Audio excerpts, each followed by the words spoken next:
अस्सलाम वालेकुम नाज़रीन, मैं वसीम अली और आप Wasim Ali official YouTube channel देख रहे हैं। नाज़रीन, मौजूदा जो पाकिस्तान का अभी सियासी और अस्करी जो क़यादत है, यानी कि जो अभी सेटअप पाकिस्तान के अंदर चल रहा है, जो कंपनी अभी पाकिस्तान के अंदर काम कर रही है, इसके वजह से आपसे एक बात करनी है। और बात यह है कि आप इनको कुछ भी कह लें, लेकिन सर इनका एक ही कारनामा है। 3 बिगड़े बच्चों को इन्होंने जो राह के ऊपर लगाया है, मेरी 3 बिगड़े बच्चे जिनसे मुराद है वो मैं आपको आगे चल के बताऊंगा, लेकिन बिगड़े बच्चों से भी आप आगे ले लें इनको। इनकी गर्दन के अंदर जो वो सरिया था, बड़ा ही सख्त किस्म का, वो स्टील का सरिया होता है ना, वो वाला इनकी गर्दन के अंदर था।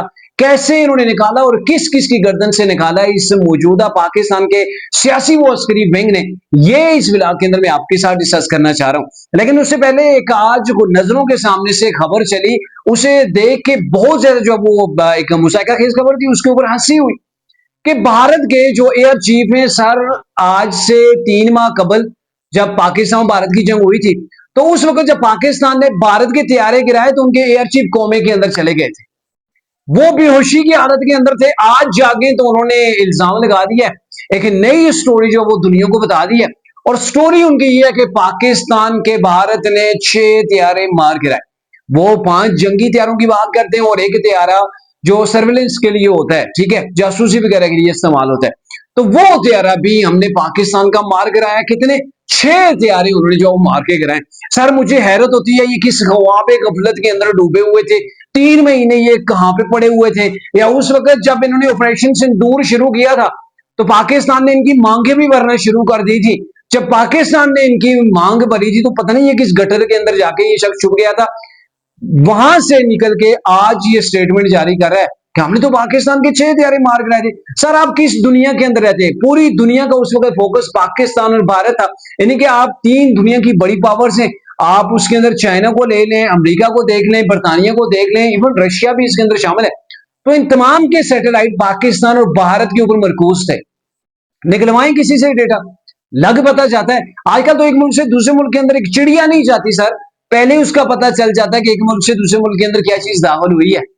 तो ये सारी चीजें थी। पाकिस्तान ने उनके राफेल मार गिराया, पाकिस्तान के सुखोई हथियारे को मार गिराया, पाकिस्तान ने उनको जो वो बॉर्डर के ऊपर भारी नुकसान दिया, पाकिस्तान ने उनके यार बेसिस को तबाह कर दिया, पाकिस्तान ने उनके S-400 को तबाह किया और ये दुनिया ने देखा।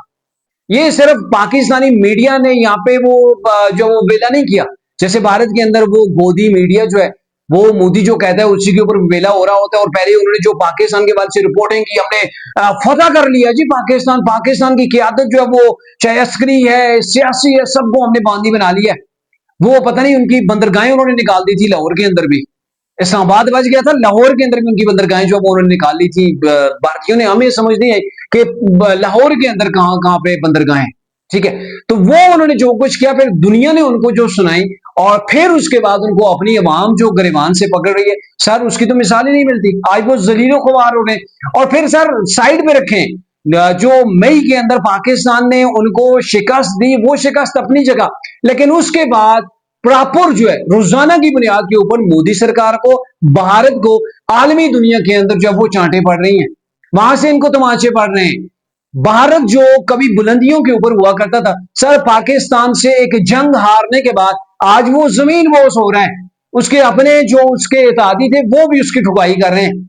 आज वो भारत जो अमेरिका का सबसे करीबी यार था, अमेरिका का, डोनाल्ड ट्रंप के ऊपर जिस भारत के अंदर खुशियां शादियां बजाए गए थे, वो दोस्ती की जो वो बड़ी बड़ी बातें हो रही होती, चर्चे हो रहे होते थे, कहां गया वो सब कुछ? सिर्फ एक पाकिस्तान से इनको जो लितर पड़े ना, यानी कि 24 घंटे जो पाकिस्तान ने उनकी चित्रोल की है, तो उसका ये नतीजा निकला है कि दुनिया ने भारत को थू थू करना शुरू कर दिया कि पाइन तुसी ते एवें राह चलते जुड़ा बन गए सारे जो वो ठेकेदार, यानी कि चौधरी खिदे के बनने की कोशिश कर रहे थे। तो अपनों को पता चल गया कि इनकी हैसियत क्या है। आज थू थू हो रही है इनके ऊपर, और आज ये शख्स निकल के कह रहा है और इसके ऊपर पाकिस्तान की जानब से जवाब आ गया। ख्वाजा आसफ ने उनको चैलेंज दिया है कि चलें ऐसा करते हैं कि आप अपने तैयारों का हवाले से, हम अपने तैयारों के हवाले से, हमारे पास कितने मौजूद हैं, हम जो इसका ऑडिट करवा लेते हैं, पूरी दुनिया के मीडिया को बुलाते हैं ना, आलमी इदारों को बुलाते हैं, लग पता जाएगा कि इसके पास कितने जखायर मौजूद हैं।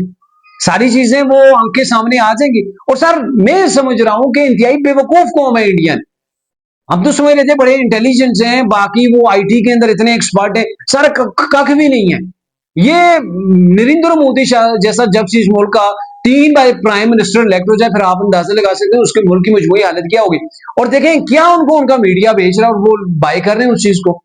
3 महीने के बाद जाके क्लेम हो रहा है सर इसी कोई तुक बनती है। तो ये खैर था भारत का मामला। आते हैं पाकिस्तान की जाने। पाकिस्तान के अंदर जो मौजूदा सियासी और अस्करी जो क्यादत है, उन्होंने 3 मैंने कहा था ना बिगड़े बच्चों को राह के ऊपर लगाया है। उनमें से एक पाकिस्तान के अंदर अनटचेबल पर्सनैलिटी थी जिसका नाम मीडिया के ऊपर कोई नहीं लेता था। मलिक रियाज की मैं बात कर रहा हूं। वो मलिक रियाज जिसको कहते होते हैं ना फाइलों को पहिए लगा देता है, सर सिर्फ फाइलों को पहिए नहीं लगते थे सर, पाकिस्तान की गवर्नमेंट गिराना बनाना इसके पीछे भी मलिक रियाज का हाथ हुआ करता था। यानी कि मलिक रियाज जिसकी गवर्नमेंट बनाना चाहे तो उसे कोई रोक नहीं सकता था, क्योंकि पाकिस्तान के जितने इदारे तमाम इदारों के तगड़े लेवल के जो लोग थे ना, वो उसकी कुछ तो कहते हैं मुट्ठी के अंदर है और कुछ मिसाल देते थे उसकी जेब की मार होती है, यानी कि उसकी जेब की मार होती है। अभी वो हो रही है ना, वो लिस्टिंग गर्दिश कर रही है जिसके अंदर मीडिया वाले कान की आ रही है, कुछ जो वो एंकर्स की आ रही है कि किसने कितनी गाड़ियां, कितने प्लाट, कितने बंगले और कितनी कैश दी, और बाहर ममालिक के जब टूर होते थे तो वहां पे 5 स्टार होटलों के अंदर रहते थे तो खर्चा कैसे मलिक रियाज देता था। ये चीजें हो रही हैं। तो वो मलिक रियाज जिसका मीडिया के ऊपर नाम कोई नहीं ले रहा होता था, बिजनेस टाइकून कहते थे, उसको अड्डे लगा दिया सर इस जो अब वो मौजूदा गवर्नमेंट ने, मौजूदा सेटअप ने, मौजूदा कंपनी ने, कि अब उसकी जो प्रॉपर्टीज हैं पाकिस्तान के अंदर उनका ऑक्शन हो रहा है, नीलाम हो भी चुकी है। मेरे ख्याल में 3 प्रॉपर्टी तो 2 रोज पहले जो वो नीलाम हो चुकी है, बाकी का मामला अभी पेंडिंग पड़ा हुआ है। तो ये उसकी हालत हो गई है और वो मफरूर है। मलिक रियाज पाकिस्तान से मफरूर है, वो पाकिस्तान के अंदर मौजूद नहीं है, पाकिस्तान से भागा हुआ है, वो घोड़ा है। तो उस मलिक रियाज को बिगड़ा बच्चा जो था, जो कहता था मुझे कुछ भी काम करना हो, वो कायदे आज़म को आगे कर देता था। वो जेब से नोट निकाल के, चेक निकाल के, गाड़ियां निकाल के, प्लॉट्स निकाल के वो अगले के वाले चाबियां करता था। और फिर सर काम कैसे ना हो। आपको याद है ना बुशरा बीबी कैसे वो हीरे की अंगूठियां लिया करती थी। इमरान खान साहब ने 190 मिलियन पाउंड का जो केस है वो भी मलिक रियाज के साथ नथी किया हुआ है। वो भी मामला मलिक रियाज तक जाता है। कैसे मलिक रियाज को इमरान खान ने फायदा पहुंचाया था कि पाकिस्तान की गवर्नमेंट का पैसा था, उन पैसों से मलिक रियाज का क्या हुआ जी, उसका वो उसके ऊपर जो लगा हुआ था जुर्माना था वो पाकिस्तान की गवर्नमेंट ने पे किया। और फिर मलिक रियाज के वाले से मैं आपको बताऊं कि मलिक रियाज के इतने एहसास हैं, इतनी उसके पास प्रॉपर्टीज हैं, इतना उसके पास बैंक बैलेंस है कि पाकिस्तान का जो कुल खजाना है ना, जो पाकिस्तान की रिजर्व की मैं बात करूं, रिजर्व है, उससे मेरे ख्याल में 50% ज्यादा उसका वो एहसास है। उसके पास इतनी मालो दौलत है। ये मुताद अंदाजे के अंदर एक सर्कुलेट कर रही है चीज कि इतने उसके पास जो है वो उसका अपना खजाना है, यानी एक शख्स पाकिस्तान से भी तगड़ा है। लेकिन मौजूदा कंपनी ने उसको भी अब जो है वो सीधा कर दिया है। ठीक है, अब मैं आता हूं दूसरे बिगड़े बच्चे की तरफ, वो है जी खान साहब, इमरान खान साहब। आपको याद होगा कि इमरान खान साहब की वो जब वो गवर्नमेंट वो गई थी तो तरीके इंसाफ के लोग, फवाद चौधरी जैसे जो लोग आके तड़ियां लगाते थे, ठीक है, वो ये कहते थे कि आप खान को न्यायल नहीं कर सकते, किसी के बाप के अंदर भी इतनी जरूरत नहीं जो उससे न्यायल करे। सर इमरान खान साहब न्यायल हो गए। फिर इन लोगों ने कहा जी इमरान खान को कोई हाथ नहीं लगा सकता, अनटचेबल समझ रखा था ना इमरान खान साहब को। तो फिर अगलों ने इमरान खान को हाथ नहीं लगाया, उठा के जेल के अंदर डाल दिया। अब तरीके इंसाफ वाले गिनती गिन रहे हैं कि खान साहब को कितना टाइम हो गया जेल के अंदर। 700 दिन से तो ऊपर वो गिन रहे हैं। ठीक है, 713 का पिछले दिन मैंने वो पोस्टर देखा था। तो अब तरीके इंसाफ जो उस वक्त कहती थी कि जो वो खान साहब को अब हाथ नहीं लगा सकते, जरा हाथ लगा के दिखाएं, पूरा पाकिस्तान बंद कर देंगे, गिरफ्तार करके दिखाएं। अगलों ने गिरफ्तार कर दिया, अब दिन गिनती कर रहे हैं कितने दिन से हमारा खान कप्तान जेल के अंदर बंद है, गर्मी के अंदर बंद है, और हम यहाँ पे याशियां कर रहे हैं। ये वर्कर्स वो सोशल मीडिया के ऊपर क्यादत को वो जोश दिला रहे होते हैं कि आप क्या कर रहे हैं, क्यों खान को रिलीज नहीं करवा रहे। तो अभी फिर मैं देख रहा था कि पिछले दिनों ही तरीके साहब के कोई लीडर थे, शायद असद कैसे थे, वो ये तड़ी लगा रहे थे कि इमरान खान का मिलिट्री ट्रायल किसी का बाप भी नहीं कर सकता। मेरे ख्याल में ये लोग इमरान खान को मरवाने के ऊपर आए हुए हैं, और वो टाइम भी आ जाएगा कि मिलिट्री ट्रायल भी हो जाएगा। फिर वो मिलिट्री ट्रायल जिस अंदाज के अंदर होता है और फिर उसके बाद जो सजाएं होती हैं, कोर्ट मार्शल वगैरह होता है, तो सर आपको ठंड पड़ जाएगी, आप इंतजार करें, लेट्स सी क्या होता है आगे चल के। अच्छा, तीसरा बिगड़ा बच्चा वो भारत था, वो मोदी सरकार थी, जो समझते थे कि हम जो है वो इस खित्ते के प्रधान है, इस खित्ते के चौधरी हम ही हैं। अपनी चौधराहट उन्होंने कायम कर रखी थी। लेकिन सर पाकिस्तान ने ऐसा ठोक बजा के उसकी अकल को सीधा किया कि आज दुनिया में, पहले बताया ना कि थू थू हो रही है, होश नहीं रहा है उनको।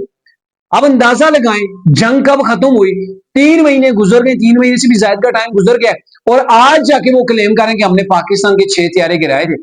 अक्ल गई ना। यानी कि इन लोगों के दिमाग नहीं रहे, अब उनके बस के अंदर कोई चीज नहीं रही है। फेस सेविंग के लिए झूठ का सहारा लेना शुरू हो गए और झूठ भी ऐसा कि जिसके बाद इनको छितर पड़ेंगे। तो ऐसी स्टेटमेंट अब वो इंडिया की तरफ से जारी हो रही है। तो ये वो बिगड़ा बच्चा तो अपने आप को बहुत जो है वो ताकतवर समझता था, उसका रकबा ज्यादा है, उसके पास पॉपुलेशन 1.5 अरब के करीब है और 1.5 अरब की पॉपुलेशन मेरे ख्याल में फिर वो डफर ही है जिनको ऐसी न्यूज के ऊपर वो तालियां बजा रहे होते हैं कि हाँ भाई हमने पाकिस्तान के क्षेत्र में, भाई कहां गिरा, किसने देखे, दुनिया के अंदर से कोई तस्दीक आई? पाकिस्तान ने जो मारे तमाम का रिकॉर्ड पाकिस्तान ने दिया, पाकिस्तान ने चैलेंज किया, जाओ आपके पास कितने राफेल थे गिन के दिखाओ। फिर वो उधर फ्रांस की जो कंपनी है राफेल, उसके वो शेयर्स गिरना शुरू हो गए, उन्होंने भी तस्दीक की कि भाई हमारे तैयारे तो उधर भारतीयों ने मरवा दिए। और वो उन्होंने असेसमेंट ये की कि तैयारों की गलती नहीं है, पायलट्स की गलती है, ये इंडियन जो पायलट्स है पाकिस्तान के पायलट के सामने टिक नहीं पाए, असल मामला ये है। तो आप पाकिस्तान की मौजूदा जो सेटअप है, मौजूदा जो कंपनी है, इसको आप कुछ भी कह लें, बहुत अचीवमेंट इन्होंने की है, लेकिन सर ये 3 बिगड़े बच्चों को जो इन्होंने राय रास के ऊपर लगाए, इनकी ठुकाई की है, जो अपने आप को अनटचेबल समझ रहे थे। तो सर ये बड़ी मजे की चीज है और इससे मेरे ख्याल में जिसने भी सुना, जिसने भी देखा, उसे सुकून पहुंचा कि कम से कम ये कंपनी तड़ वाली जरूर है, जो इसे आंखें दिखाता है उसे ठीक करके रहती है और ये गर्दनों से सरिया निकालने के अंदर कंपनी बड़ी माहिर है। अब तक के लिए इतना ही था, अगले ब्लॉग तक के लिए इजाजत दीजिए, अल्लाह हाफिज।